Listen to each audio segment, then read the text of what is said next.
আসসালামু আলাইকুম। আজকে আমি আমার নানির বাড়িতে আসছি অনেক দিন পরে, প্রায় 2 বছর। ছোটো সময় এখানে অনেক খেলাধুলা করতাম নানান বাড়িতে। এই নদী থেকে মাছ মারতাম। নদীটা অনেক গভীর ছিল। এটা হচ্ছে মেঘনা নদীর একটা শাখা।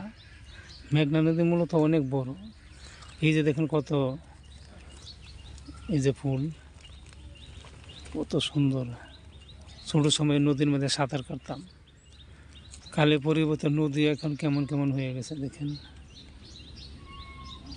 আগে এখানে অনেক বড় বড় গাছ ছিল, বাগান ছিল, তুলা গাছ, শিমুল তুলা গাছ এবং আর একটা ডুমরা গাছ বলে বিশাল বড় বড় গাছ ছিল।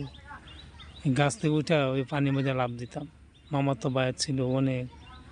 এখন কেউ আর দেশে নাই, কিছু সংখ্যক লোক দেশে আছে, সবাই বাইরে চলে গেছে। এই দেশের প্রাকৃতি কত সুন্দর দেখেন, মন জুড়ায় যায় দেখলে।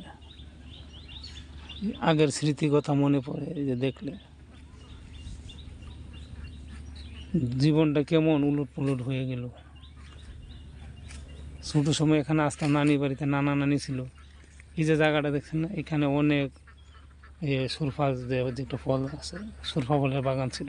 আর আমার নানি আমার জন্য সুরফা ফল রাখতো, কত মজা লাগে খাইতে।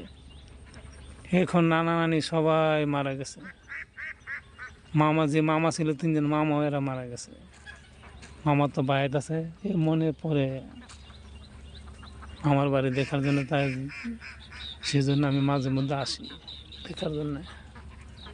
এই যে মেঘনা নদীর শাখা দেখেন, নৌকা, পানি একবার স্থিরভাবে চলতেছে। তো গাই সবাই ভালো থাকবেন। আসসালামু আলাইকুম।